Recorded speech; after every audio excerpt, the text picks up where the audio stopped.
Hi everyone. I think I'm live. I'm still setting. This is Jenny Lenz, and I'm doing something really strange, trying to broadcast on personal profile and my page and show a whole lot of stuff that I just spent the last hour finding. I have over 70 Germs photos, so we'll see how much we get to it. Let me just see if yeah, it says it's live. So, hi, live Germs. Please say hello and any questions. Thanks. So we'll see how well that works. Let's go to my page too. I am live here. I am live at, yeah. Say hi and ask questions. All right, that's the last I'll be on that page, I think. Okay, so I guess I'm live. I don't know how many of you are here, but I don't see anyone. That's not real cool. But I'm going to start talking because when you set a time, you should stick to it. Okay, Germs.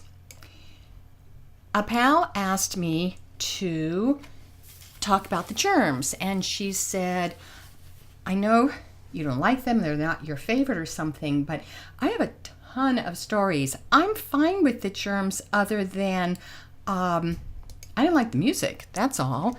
I couldn't understand their appeal musically or lyrically, but I certainly saw them a lot. But before we get started, this is a fundraiser, okay? I have spent days trying to figure out how to do these live videos because, quote unquote, they reach more people. We'll see. And I don't get paid when I do this. And I don't get paid when I go through all my photos.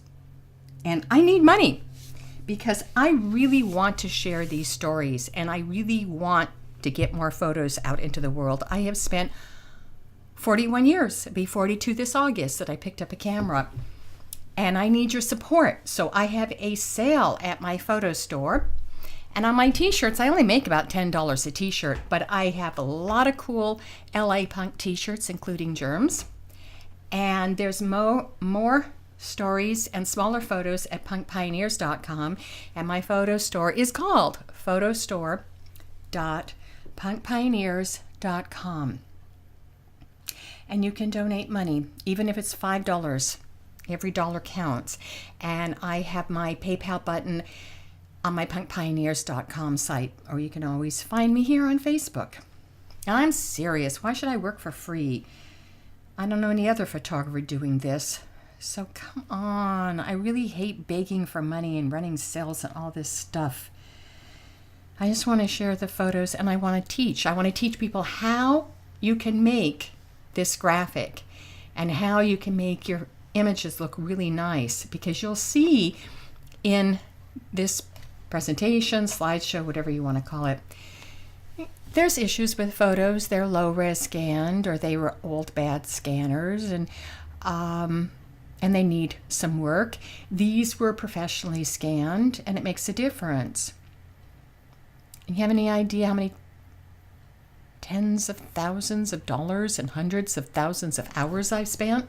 Pay up. So I don't know if I have these scanned, but I have photos of, and they'd be very small, Darby. He climbed up a ladder and stood up on a billboard with his arms out like he was a certain character on a cross. He did it faster than I could even take one or two photos, plus I didn't have a big, long telephoto lens at that time. But could this be art? I totally forgot about this. Oh, it's so small. I'm sorry. I'm not sure when I shot this show, and Darby's actually wearing eye makeup, shiny eye makeup. And this is at the Whiskey, and we can see the shiny, well, maybe it's hard because, hello, Facebook, squishes everything. You only get to see about, I don't know, 2/3 of my photos because it has all that black space on the top and bottom, and there's nothing I can do about it. I could live stream through Vimeo, but it would cost $75 a month and you have to pay up front. And I'm already paying $20 a month to host my teaching videos. I'm not going to pay another $55 a month up front if you guys don't help me. So anyway, this is the best I can do because I can make videos and put them on YouTube and Vimeo and you won't know about it. Oh, which is another thing. Go sign up on my newsletter on my Punk Pioneer site. Up on the top nav bar, there's a newsletter sign up. That way I can let you know when I do post these on YouTube and or Vimeo. The great part of live is you can ask questions. The bad part of live, it makes my pictures look shit. Okay, here's another of Darby. You can see, well, maybe you can't, but there's this white shiny makeup. And the proof sheet, oh, that's not the proof sheet. Where did it go? Oh, there we go. It's all out of order, right. Like I say, I've just been finding these from a variety of folders, and the thing I really love about this, which is difficult to see, I scanned this maybe around 2004 or 5, and I freaked out when I saw this button that Pat is wearing. That's my photo on a button I made, and I had no idea he was wearing my photo on a button I made on the whiskey stage. Oh my God, I would have taken some pictures off stage with him wearing it. But that was Blondie's debut, and Debbie had this green shiny dress, and she had these big sunglasses that you buy or could buy on Hollywood Boulevard, and they were also the same lime green. And so this is my little proof sheet. Lorna looking so pretty up at the sky with a huge pin that's a diaper pin. And smiling and looking soulful. And I was just standing at the foot of the stage. And Pat, I just wish I'd gotten the pin. I don't even think, I don't know what I was thinking. Okay, then a woman who produced the Germs. And so I have a few pictures of Joan Jett. This is at X's apartment. She had to leave Los Angeles, Farrah Fawcett Miners, and KK Barrett. And that's a toy gun.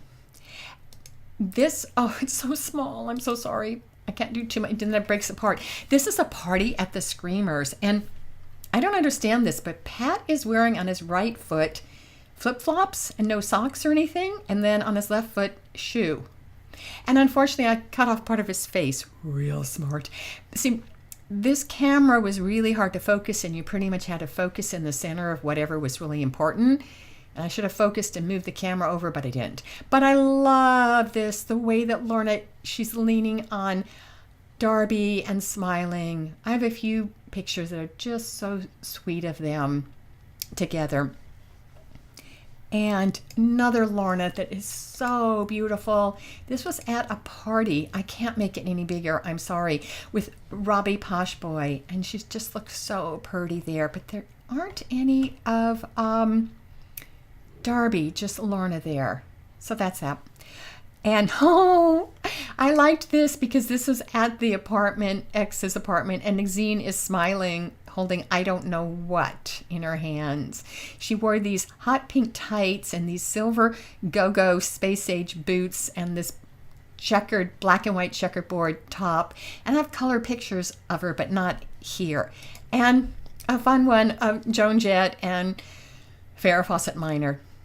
And at the whiskey, this actually probably happened first, and then we went over to X's apartment, which was on La Jolla around the corner from the Starwood.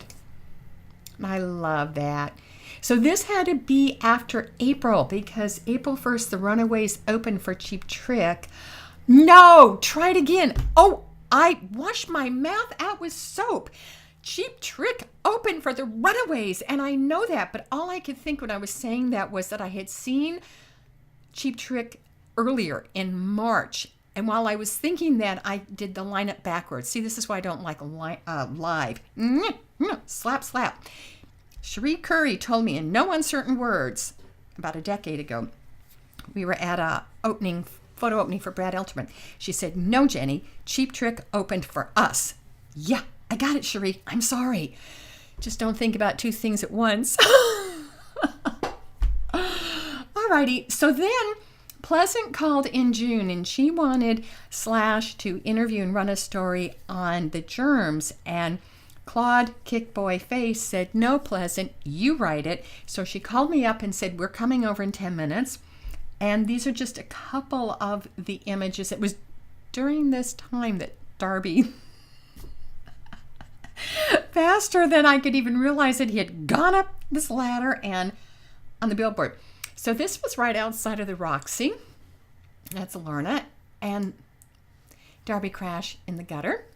And he really took the safety pin thing really in a big way. And also back at Axis, I love this photo because this is basically what we did was just hang out. And I love seeing the typewriter, which they used, and John Doe and Rand McNally, Rand of Danger House. And they were together in a band called Randoms with KK on the drums, of course. And Pleasant, there's Paper Dolls. That's what Pleasant, oh, sorry about that. Exene. I get really excited and emotional looking at these. I was crying. I had so much crying while pulling these pictures. I have so many fond memories of being at X's apartment, spring and summer of 1977. I found pictures of Black Randy, and Kickboy was there, and Dick's Denny, and Mick Stangun, and Helen Keller, and Tony the Tiger, and I had a wonderful picture of Darby dancing with Exene, but I didn't find it when I was looking before, so I don't know if it's scanned. It would have been really small. And then off to the left, next to Exene is, again, Joan Jett. So just a typical night hanging out. And then in July 8th, 1977, the first Slash magazine benefit fundraiser. They needed money to print the magazine because most of us got it free, but there were a few newsstands. They were selling them for like 50 cents, I think, maybe 75. And so from the left, we have Darby with white eye makeup, and then he's got black all around his eyes on the top and the bottom. And Michael Wilcox, who later briefly played guitar with The Damned on an LA tour, Pat Smear pointing his finger at me, Joan Jett, and the late Randy Kay. And that was just in the hallway. And we must be near Nicky Beat because he's wearing the leopard coat, and he's in the next picture with the leopard coat. So Nicky was playing drums for the Germs at times. Oh, in November when I shot them at the Masque. And he also played drums for the Weirdos. And Darby and Pat, Joan, Lita Ford, and the Mayor Sunset Strip, Rodney. I love where Lita had her Slash pen. My pens were stolen. I had an amazing collection. Oh well. And then in the hallway, a rather infamous photo. Rhinos use this a lot, and that's Pat Smear. And there's a little plastic trash container, down there, that you got candy in. And then whatever you call those things, I want to call them guitar frets, but I don't know nothing about no instruments. I open my mouth and I have no idea what I'm saying, but there seem to be tuning things for guitars, but what do I know? And there's screws here and gears and stuff. And it was just really unusual. People didn't dress like this. Speaking of dressing like this, I have to really emphasize that. People did not dress like this. Let's make it big again.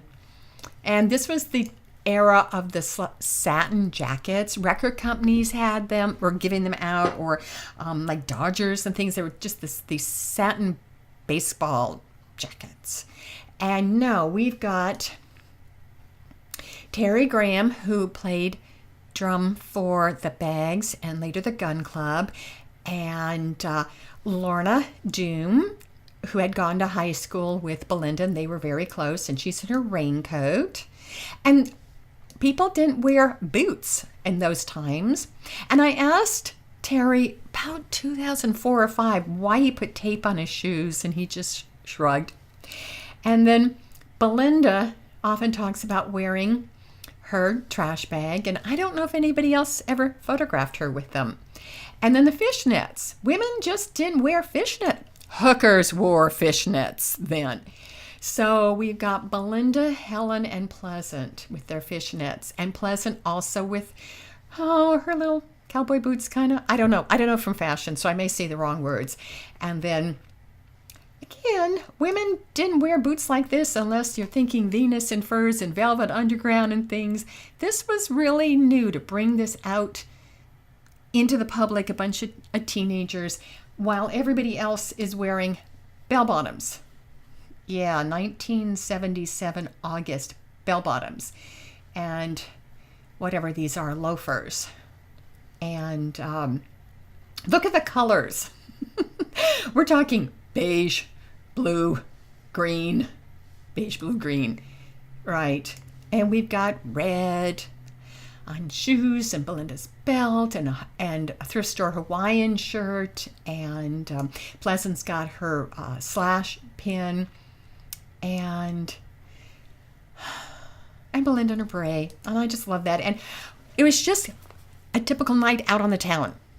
So, and then Joan and Lita, because hey, again, Joan has history with the Germs, and people love this photo. This was August 77. And then I just wanted to show me. Yeah, why not?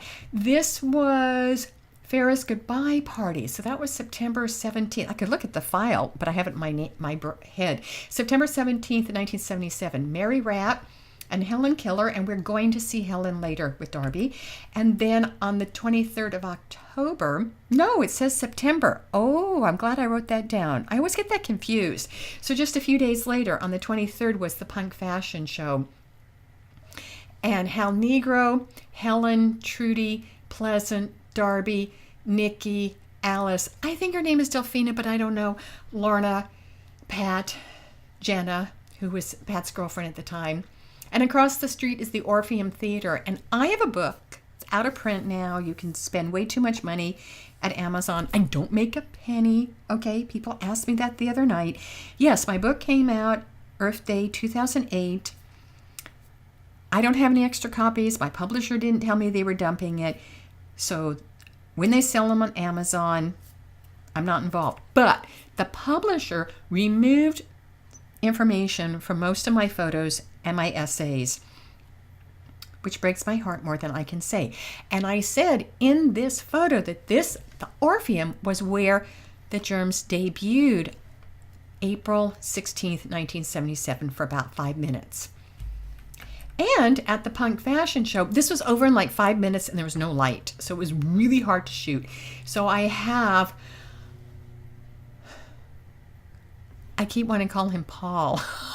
I don't usually do that. Let's try Darby. Darby and Lorna are leaving. And I always wonder when I see people with cameras, like, where are your photos? And I found this too, and these are just really low res, but this is the fabulous Tony the Tiger. Oh my God, I never saw him with eye makeup. He was fantastic. I loved him and Sherry the Penguin, and he had stories. And then we were at Devo. Actually, it's out of order. Oh, it says October? Oh, okay.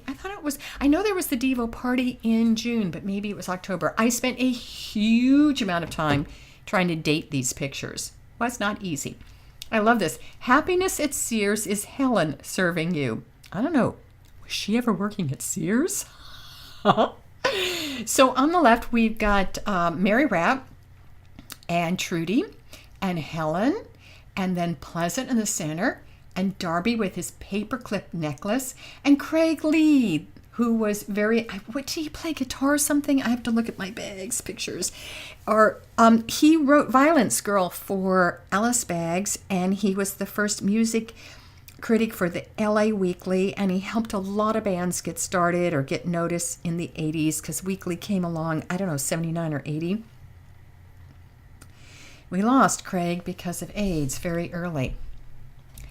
And what is this? Oh, that's that proof sheet. Well, I've got little... Good Lord, Malcolm McLaren was at this Germs party? You're kidding me. See, this is why I love looking at my photos. Holy freaking cow. Toby.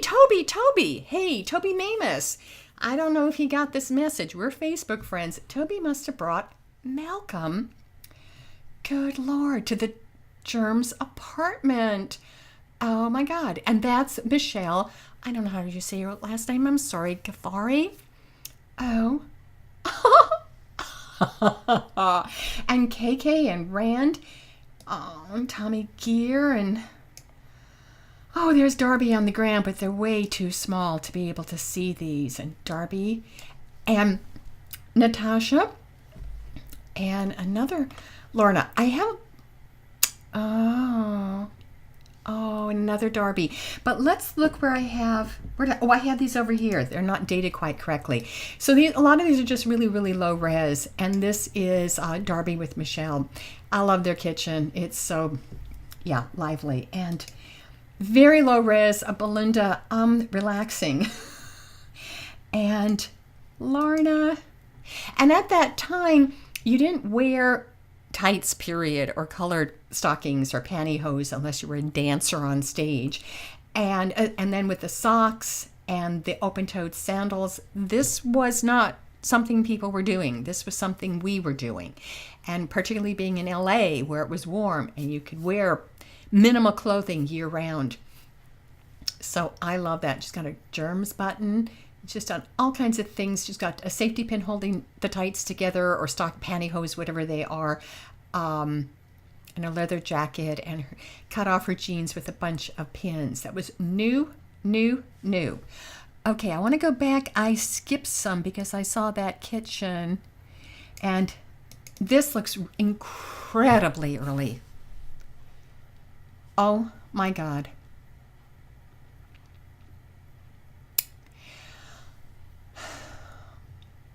Those blue eyes, that smile.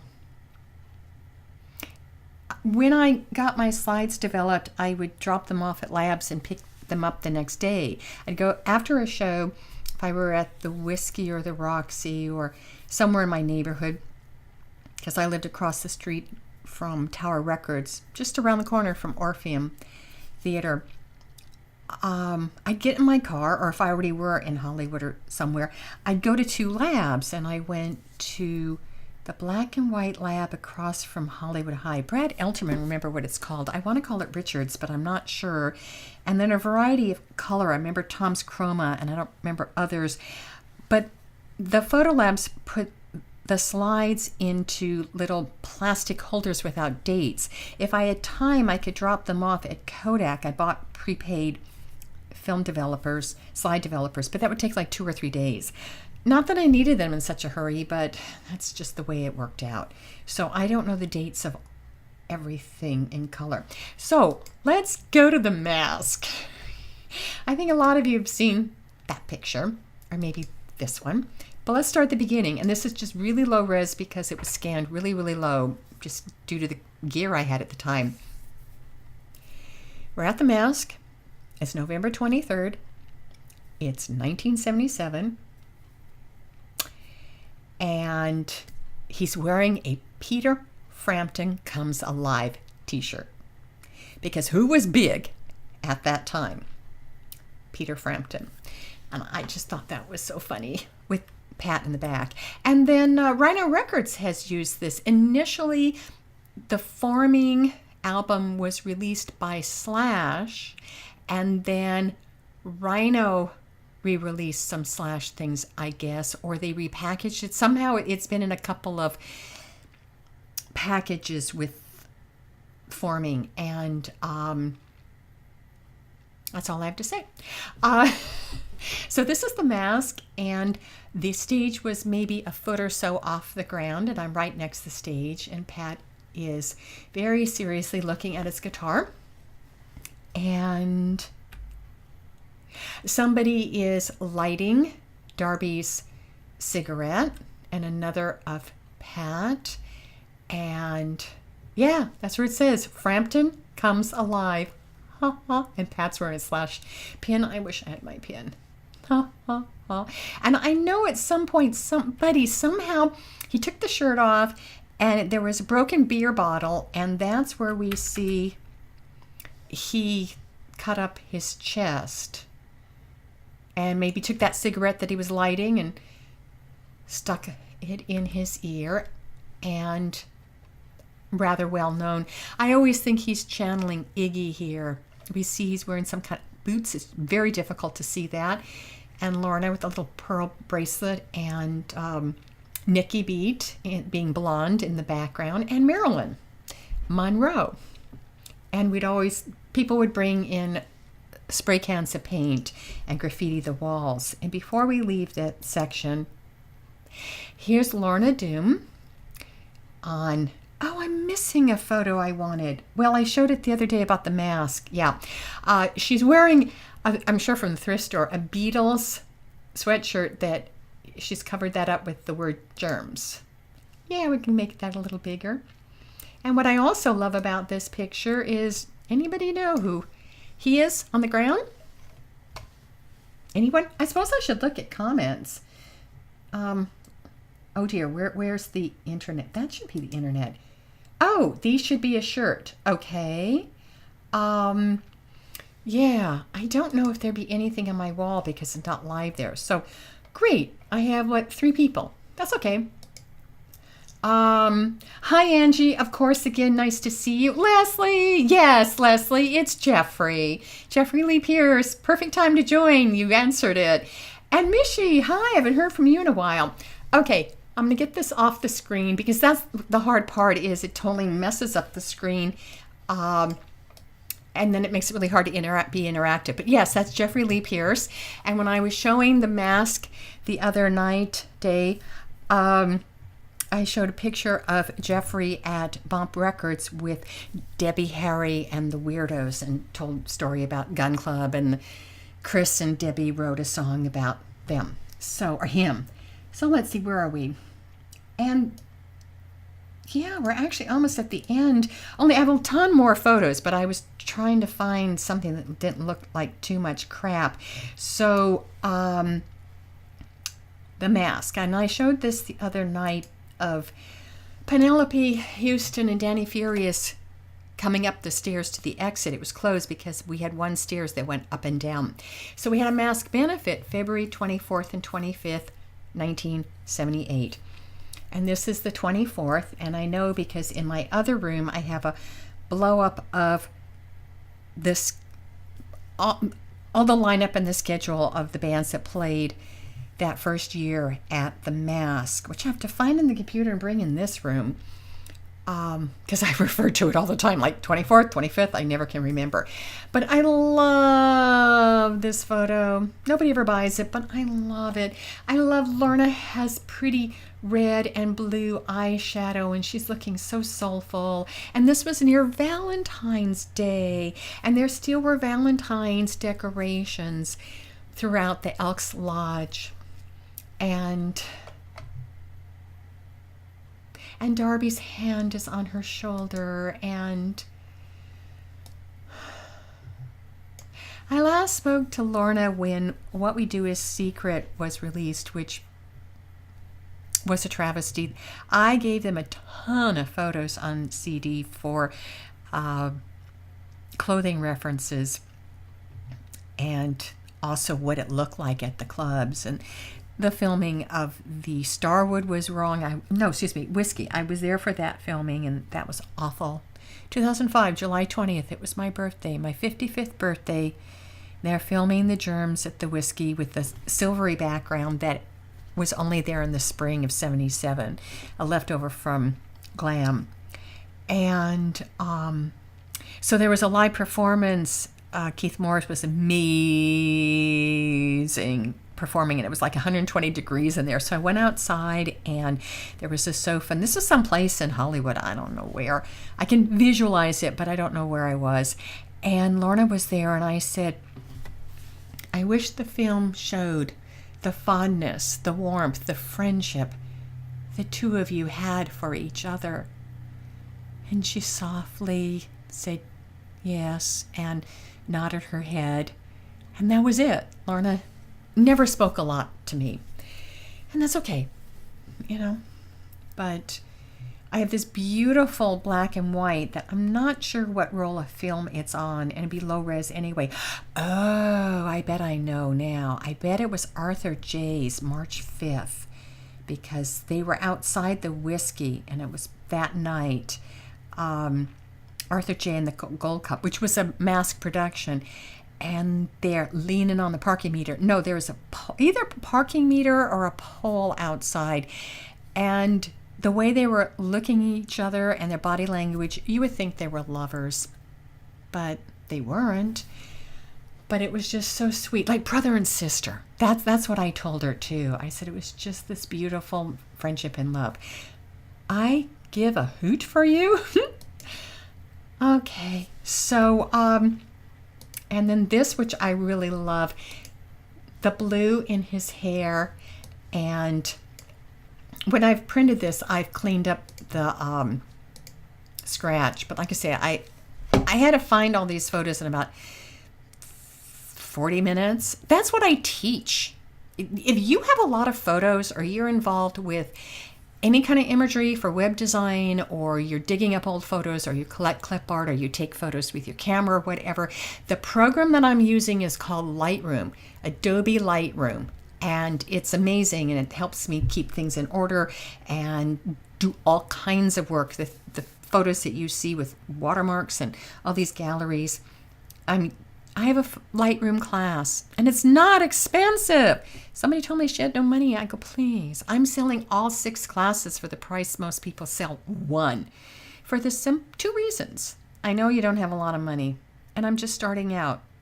I've been teaching colleges and places my whole life, practically. Okay, so that was February 78. And I think that this was December 78 is what David O. Jones told me. And that looks like cinnamon. Wow. It's amazing to look at. It's really hard. It's so hard to look at these and know that I have all these treasures, and they're crummy scanned because of money, lack of. And the history that's here that I would love to show and share. And I'm begging you for money so I can continue to do at least this. Anyway, David thought this was the end of December. He said something about the Ramones movie and filming or something, but I wasn't involved with that. But I love this photo. And initially, I had seen this, and I did not know who this hand was. And then I looked further, and it's dear Helen Keller. And I love the look on her face and her devotion to Darby and what he's wearing. And I know this may be hard to believe, but I was really shy then, and I was always taught you don't ask personal questions. Dumb. And I have no idea how he cut his neck. So first I saw him with the bandage, and then Helen pulled it off. I think that's where he was talking, and he might have been saying whatever, and she pulled it off. And sometimes it's really hard to hear because I'm not standing that close. There's a few feet between us, and it's noisy. I never shot in quiet places. A cellar full of noise. It was noisy. So then the last show. Oh, yeah. Oh, this is out of order. No. I'm sorry. It's right. Thank goodness I see the dates down here. Okay. Oh. So February 24th, we were all at the Elks Lodge for the Mass benefit. March 17th, a year later, I didn't go. I didn't have money. It was local shows. It was either I shoot at the Masque and I shoot local shows, or I shoot some British shows or bands from New York or San Francisco. And how many local bands shots do I need of local bands? The same bands over and over again. So I missed the Elks Lodge riot. And the next day, I got a phone call that there was a press conference at the Masque. And this is one of my favorite photos. The expression in their faces. I have a beautiful one of Exene, and you can just see the sorrow because we were just having fun. The Go-Go's were going to play, okay? And they thought there'd be an imminent riot. It was like, the Go-Go's were about to play. The Go-Go's. So I really love what they're wearing. And I know they're swastikas. It says fuck off.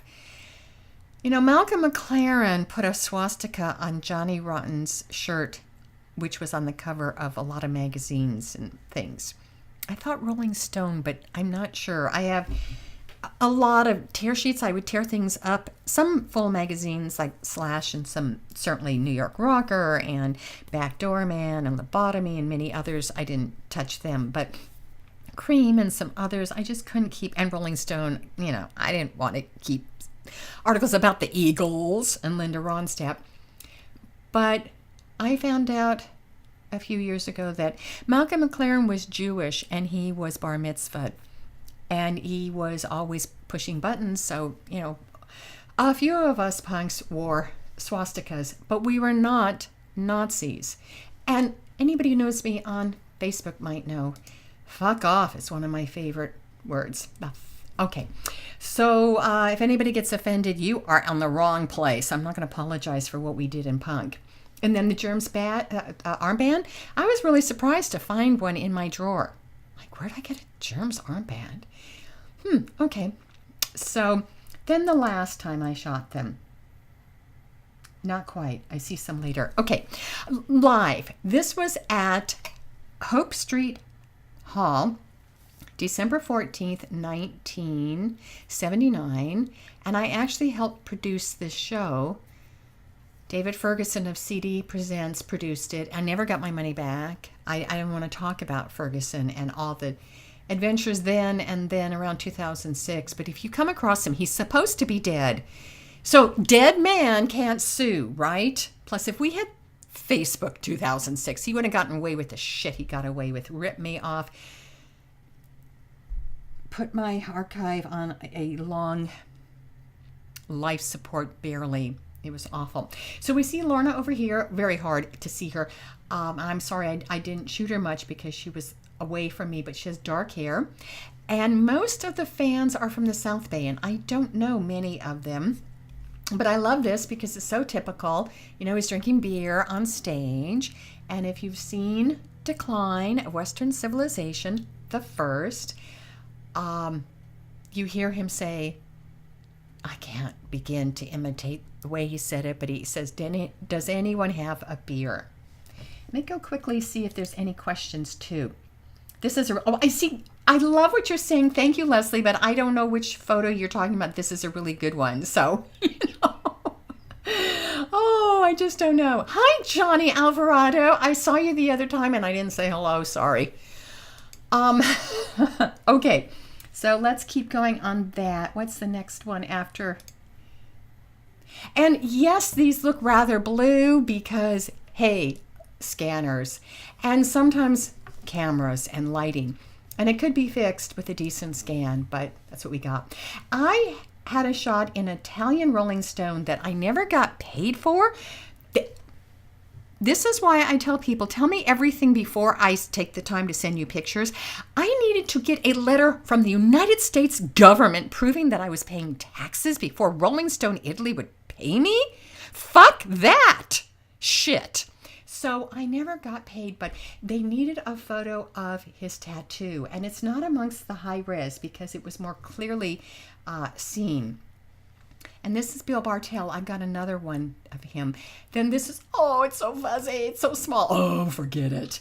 Let's see, would this one work any better? Oh, it works better. Okay, so Pat Smear told me, especially this one. This is, I forgot to tell him, Reggie, I'm going live. Reggie, hello, and Donnie.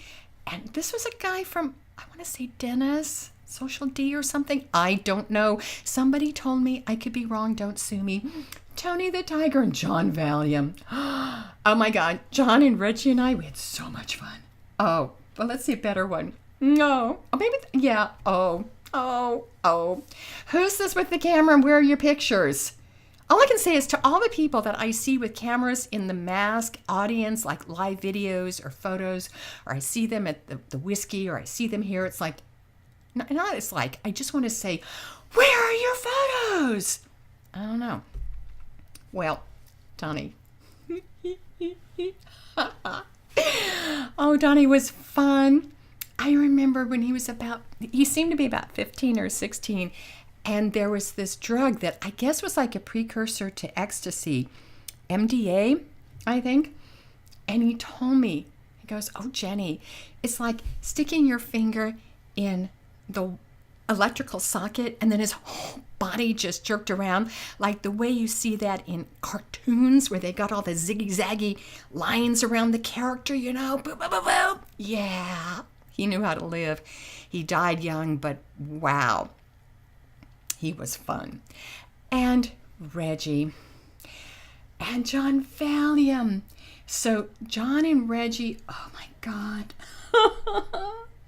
They came over to my apartment. People used to come over and get high there before we'd go to shows. And they'd come over and with some shooting of speed. I never shared needles mostly. And then they'd go to an X or Germs show and then disappear at the baths for a few days and reemerge for another X or Germs show or speed. Yeah, that's the way we rolled. And okay, so one night, oh my God, they gave me angel dust. Thank God I was home. I couldn't feel the floor. I couldn't feel my body. It was awful. I'm sorry. I was just out of body experience and said, I'm not going anywhere. Catch you guys later. Oh my God. And they used to tell me stories and stuff. Oh, Reggie paid me the greatest compliment. It was at this show. Yeah. He said, Jenny, oh, I have to mention this. This was during Hanukkah, okay? Because Hanukkah changes. It can sometimes even be near Thanksgiving. It can land on Christmas. So I was wearing this little pink hat with the feather and sequins that I got. It was a hot pink magenta hat. I loved it. It was my birthday gift to myself, and it was stolen when I moved. But it looked like a little Jewish skull cap or a yarmulke, but women don't wear yarmulkes, and I'm not that religious. But he says, and he was telling the guys who were giving me a hard time, he became like my bodyguard. He told them, leave me alone. And he said, Jenny, I never liked any Jews till I met you. That's all. That was nice. That means a lot to me. I know anti-Semitism, okay? She started to hate all the N-word and the Jews, although she did apologize to me, and it's okay. But it wasn't them. So, Tony. If you read Lexicon Devil, there's a great chapter on Tony the Tiger. He had, his business was hustling on the street. He showed me a check from an actor whose name I won't say because, okay, pretty much everyone knows he was gay. But yeah, he was a regular of that actor. He'd get $75. My rent was $150. He could do 2 tricks a month and pay rent. So he was doing okay. And I don't even know if he paid rent or, people were squatting and moving around. Landlord, cleaning. Every other week we need a new address. Landlord, cleaning up the mess. We're desperate. Get used to it, from X. And there's a great photo of Tony and I in the shower bathtub. It's like a bathtub with a shower over at X's apartment that was on the Tom Snyder show because they used about 10 or 12 of my photos for the opening of his first ever Punk Tom Snyder Tomorrow show. And I think it's Tony must be aiming the gun at me. And my makeup is, I look like a 5 o'clock shadow. My eye makeup is all over my face. I'll have to find that somewhere. I don't know. Do I have that scanned? Okay, what else do we have? Getting back to more live. But that was Pat called them Darby's boys. Yeah. So, oh, and a very bad shot of Don Bowles, the drummer. The flash just wasn't powerful enough, and the scan is bad.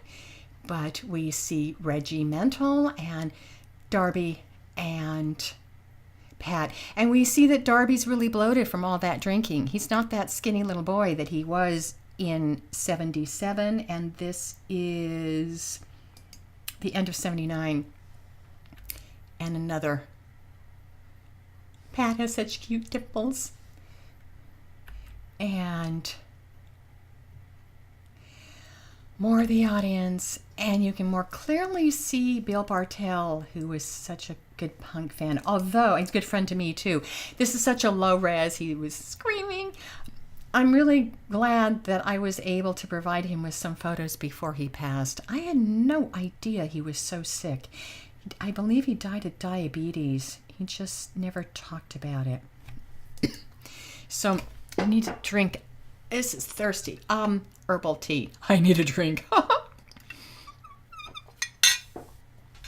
And Ron Reyes, who was in Black Flag, he was the first singer or something. I've not been in touch with him in years, but he was very nice.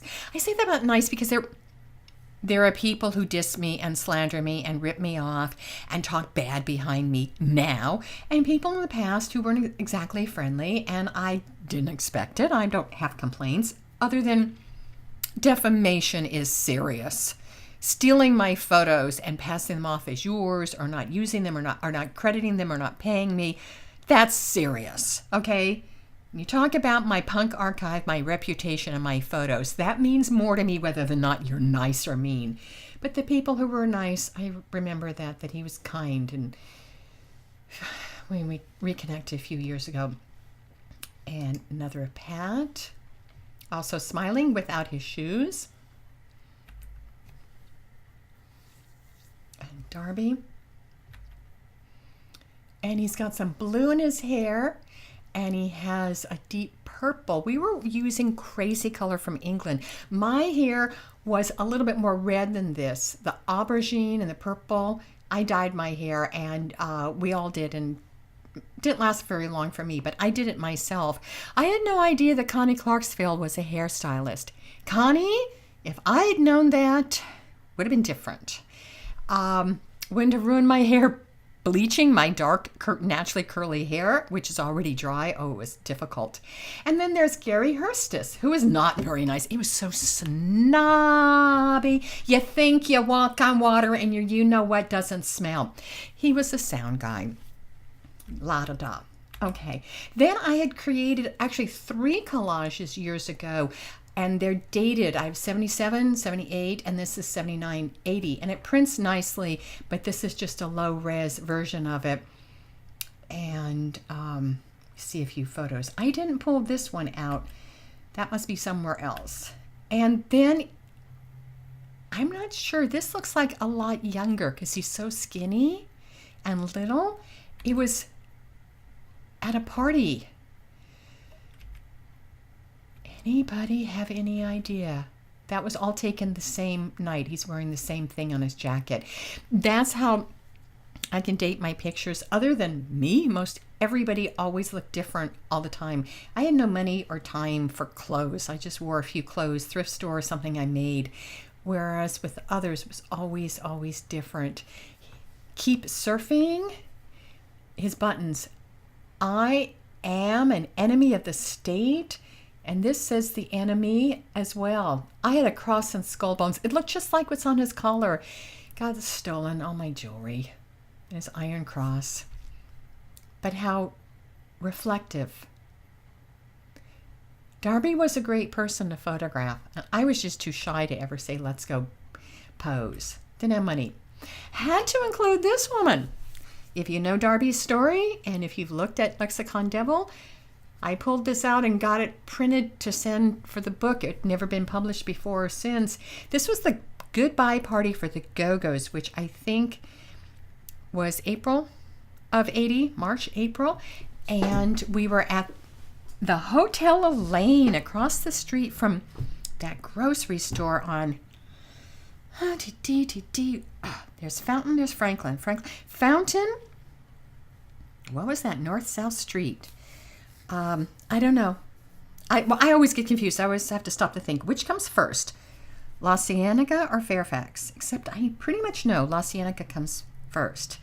Yeah, but I always have to have this map in my head. I'm really visual. I can describe scenes better than remember where I was. But that was a really cool apartment. And one time we were coming home from a Go-Go's X gig, and I was in the car with John and Exene and Margot Go-Go. And when Margot got out of the car, I will never forget this, Exene said, "Margot, honey, you live in the Villa Elaine?" I didn't know its reputation. I did know that was where a major drug dealer lived because I visited him there once, but I didn't know the history. But it's really cool, two-story. I've got a lot of pictures of that party. And we just had this goodbye party, and it was awesome. And in the kitchen is Casey Cola. And she is known for surviving, whereas Darby did not. And she became demonized. And I knew her through Michael Wilcox, and she was always just really sweet and nice. And I felt that people should not have treated her that badly. And I love this slide when I came across it. I'd like to do a session on the man on the left. There are so many stories about Brendan Mullen. And in the past, I've said a little, but I'd like to say some more. Giving credit. I'll always give the devil his credit. Talk about slandering me. And then there's Casey on the right. I don't know, we were at some party. And then, okay, so that was 80. I don't know about this, but certainly Casey in the kitchen. Casey in the kitchen. And then, oh, this is a Polaroid that's really scanned little. Oops, that's terrible. We were over at a party in England. Let's look at something that isn't so bad on the eyes. And it was Farrah Fawcett. This was actually a different party. There's two parties there. We were at Farrah's apartment or flat in England. And Darby actually took a picture of me with some other people, totally out of focus. And there's Darby and Margot, and I don't know who the others are. So that's the way that one goes. But this is in my book, Punk Pioneers. And I knew that this was Jordan, who was a big punk fashion icon in the magazines. She was legendary.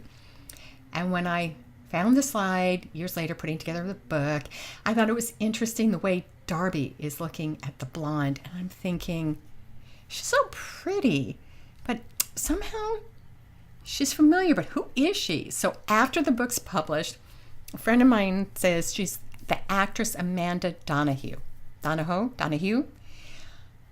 Lair of the White Worm, Ken Russell's film.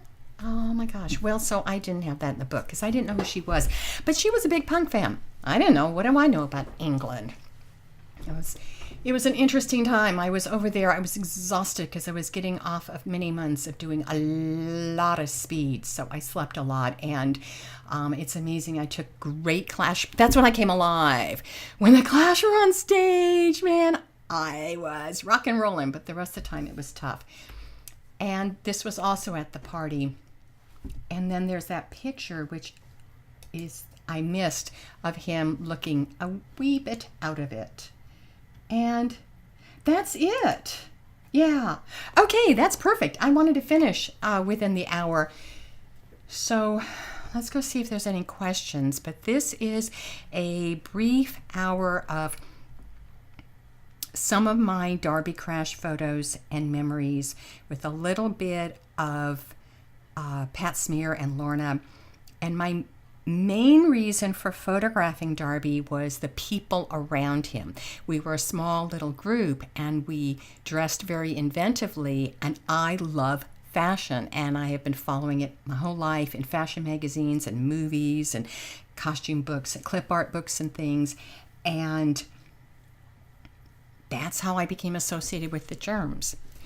And Darby had those chipped teeth, and I'll never forget the time we were near Joan Jett's apartment, although I never hung out there. I didn't hang out a lot. I was too busy taking pictures.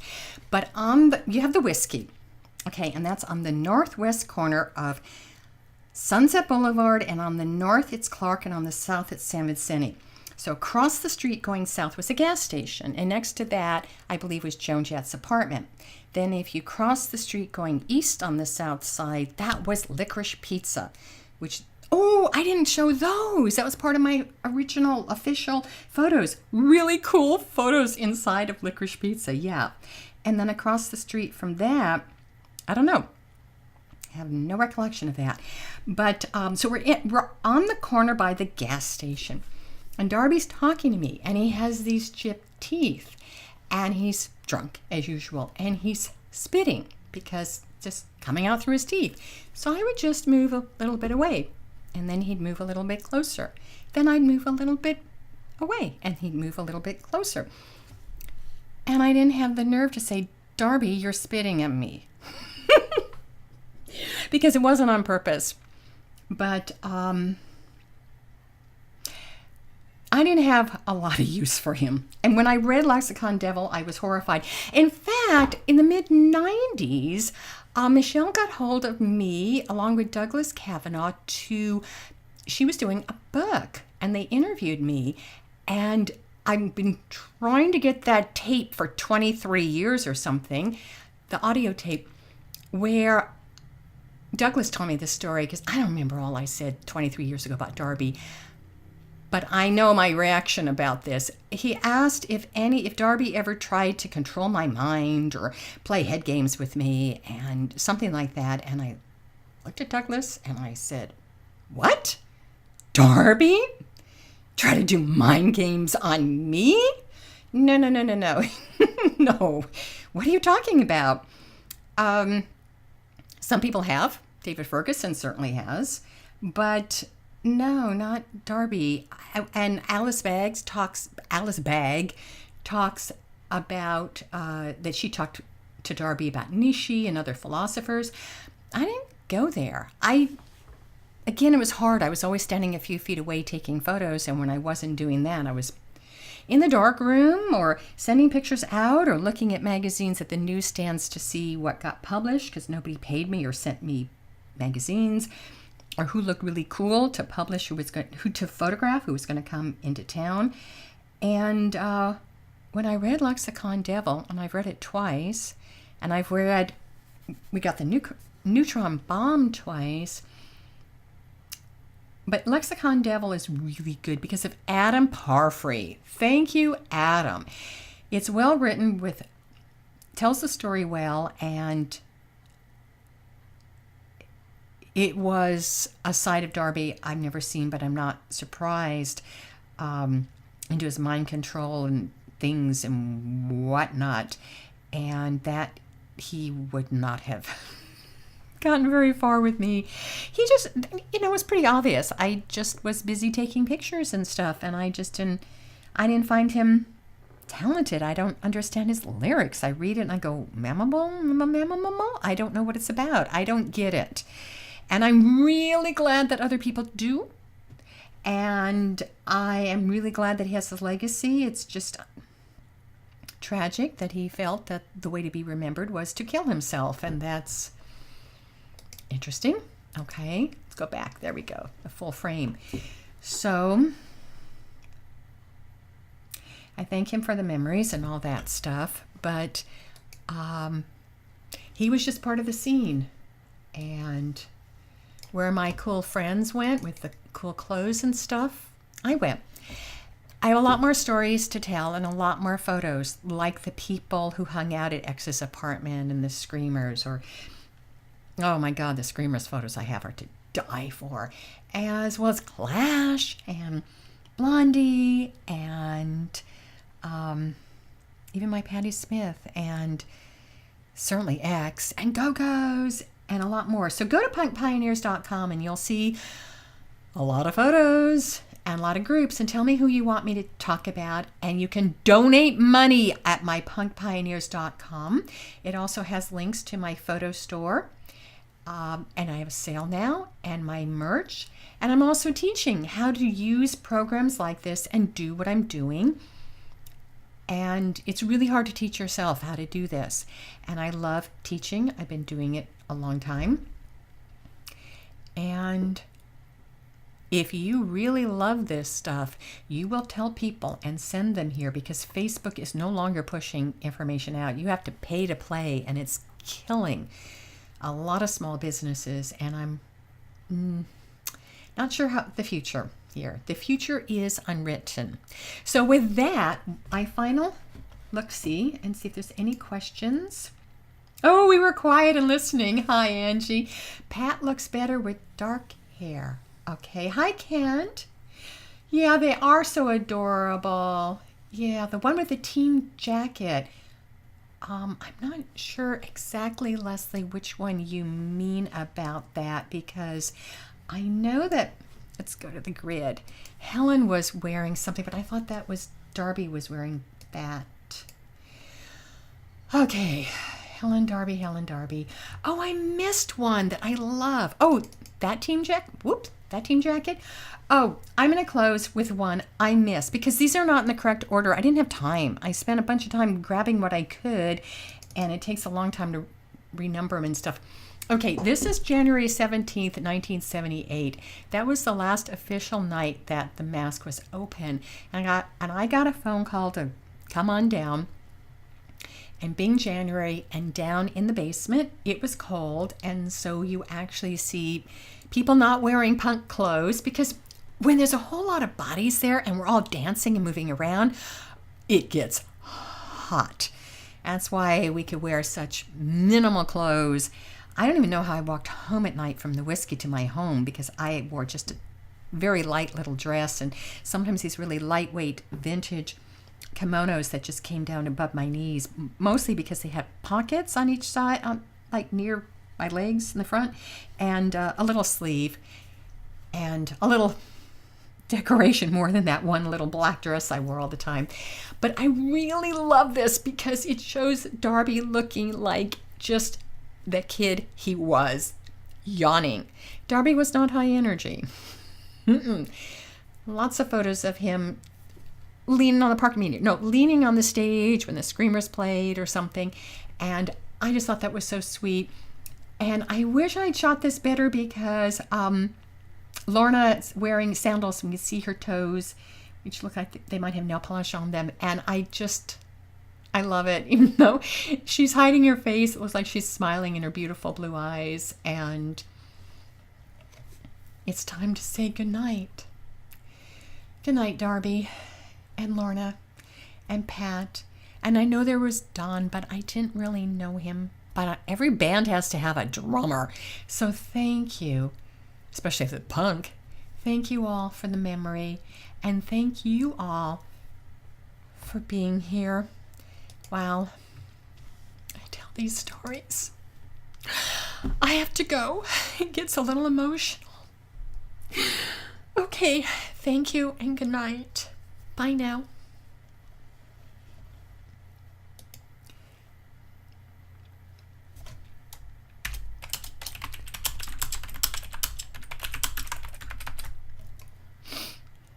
Oh, PS.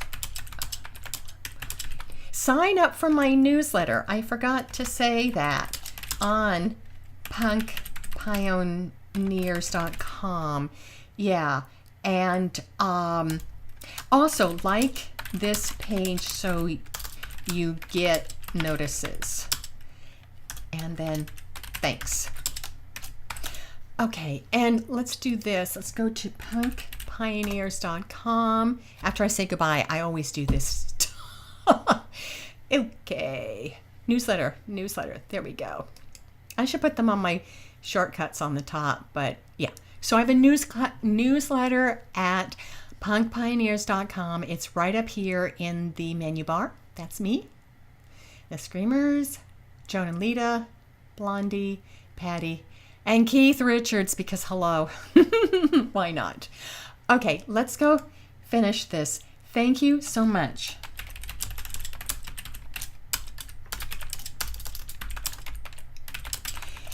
The weird part is that if 4 people are going to show up, I might as well just do really nice vids where you don't see, oh my God, look how little this is. I am seeing this picture from here to here.